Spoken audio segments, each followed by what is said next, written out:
রুটি বা পরোটার সাথে খাওয়ার জন্য ভেন্ডির এই রেসিপিটা কিন্তু আমার ভীষণ ফেভারিট, কারণ এটা খুবই চটজলদি হয়ে যায় আর খেতেও দারুণ লাগে। তাহলে চলো আজকে বানানো যাক ভেন্ডির দো পেঁয়াজা।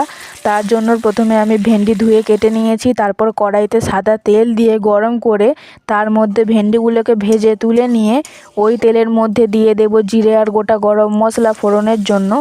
এইবার দিয়ে দিচ্ছি একটা পেঁয়াজ কুচি। পেঁয়াজটা হালকা ভাজা হয়ে গেলে দিয়ে দেব রসুনের পেস্ট, স্বাদ মতো লবণ, হলুদ গুঁড়ো, লঙ্কা গুঁড়ো, ধনে গুঁড়ো আর দিয়ে দেব ছোটো করে কেটে রাখা টমেটো কুচি।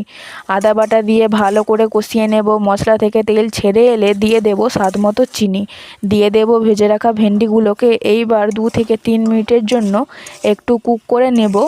আর অন্য একটা প্যানের মধ্যে একটু টুকরো করে রাখা পেঁয়াজ আর টমেটোকে হালকা ভেজে এর মধ্যে দিয়ে দেব।